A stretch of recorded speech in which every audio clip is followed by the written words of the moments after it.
আপনারা কি আপনাদের ফেসবুক অ্যাকাউন্টটিকে পার্মানেন্টলি ডিলিট না করে কিছু সময়ের জন্য আপনাদের ফেসবুক অ্যাকাউন্টটিকে ডিঅ্যাক্টিভেট করে রাখতে চাইছেন?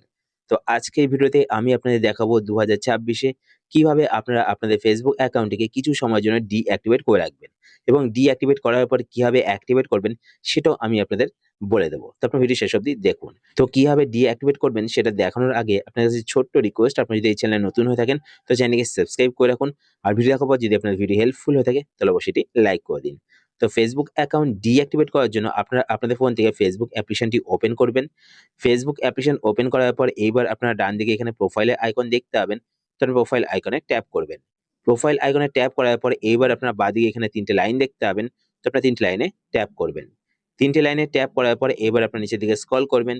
স্ক্রল করার পর এখানে আপনারা একটি অপশন দেখতে পাবেন, সেটিংস অ্যান্ড প্রাইভেসি।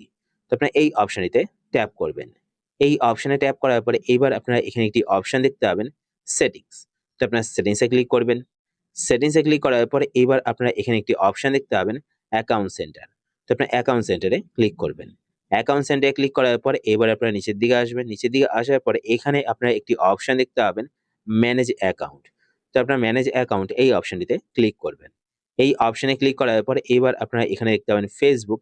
তার পাশে এখানে একটি অপশন দেখতে পাবেন, ম্যানেজ। তো আপনারা ম্যানেজে ক্লিক করবেন। ম্যানেজে ক্লিক করার পরে এইবার আপনারা নিচের দিকে এখানে একটি অপশন দেখতে পাবেন, ডিঅ্যাক্টিভেশন অর ডিলিশন। তো আপনারা এই অপশনটিতে ক্লিক করবেন। এই অপশনে ক্লিক করার পরে এইবার আপনারা আপনাদের ফেসবুক প্রোফাইলটি এখান থেকে সিলেক্ট করবেন। ফেসবুক প্রোফাইল সিলেক্ট করার পরে এইবার আপনারা এখান থেকে ডিঅ্যাক্টিভেট অ্যাকাউন্ট এই অপশনটি সিলেক্ট করবেন। সিলেক্ট করার পরে কন্টিনিউতে ক্লিক করবেন। কন্টিনিউতে ক্লিক করার পরে এবার আপনারা আপনাদের ফেসবুক অ্যাকাউন্টের পাসওয়ার্ডটি এখানে টাইপ করে দেবেন। পাসওয়ার্ড টাইপ করার পর কন্টিনিউতে ক্লিক করবেন। কর্নারে ক্লিক করার পরে কেন আপনারা আপনাদের ফেসবুক অ্যাকাউন্টটিকে ডিঅ্যাক্টিভেট করে রাখতে চাইছেন তার একটি রিজন এখান থেকে সিলেক্ট করবেন। তো আমি এখান থেকে this is temporary, I will be back এই রিজনটি সিলেক্ট করে নিলাম। সিলেক্ট করার পর নিচের দিকে স্ক্রল করবেন। স্ক্রল করার পর কন্টিনিউতে ক্লিক করবেন। কর্নারে ক্লিক করার পরে এখানে দেখতে পাচ্ছেন taking a break from Facebook. তারপর নিচের দিকে স্ক্রল করবেন। স্ক্রল করার পর এখানে দেখতে পাচ্ছেন 7 ডেজ সিলেক্ট করা আছে। তো এখানে অ্যারোতে ক্লিক করবেন। অ্যারোতে ক্লিক করার পর এখান থেকে আপনারা যতদিন সিলেক্ট করবেন তো সেই দিন পর কিন্তু আপনাদের ফেসবুক অ্যাকাউন্টটি অটোমেটিক আবার অ্যাক্টিভেট হয়ে যাবে।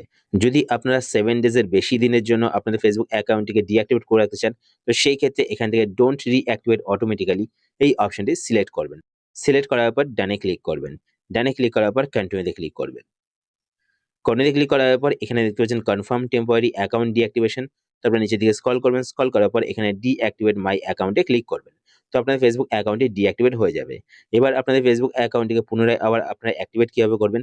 তো আপনারা আপনাদের ফেসবুক অ্যাকাউন্টটিকে লগইন করবেন। আপনাদের ফেসবুক অ্যাকাউন্টের ইউজার নেম বা ইমেইল আইডি বা ফোন নাম্বার এবং পাসওয়ার্ড দিয়ে লগইন করবেন। তো আপনার ফেসবুক অ্যাকাউন্টটি আবার অ্যাক্টিভেট হয়ে যাবে। তো এইভাবে আপনারা আপনাদের ফেসবুক অ্যাকাউন্টটিকে ডিঅ্যাক্টিভেট করে রাখতে পারেন।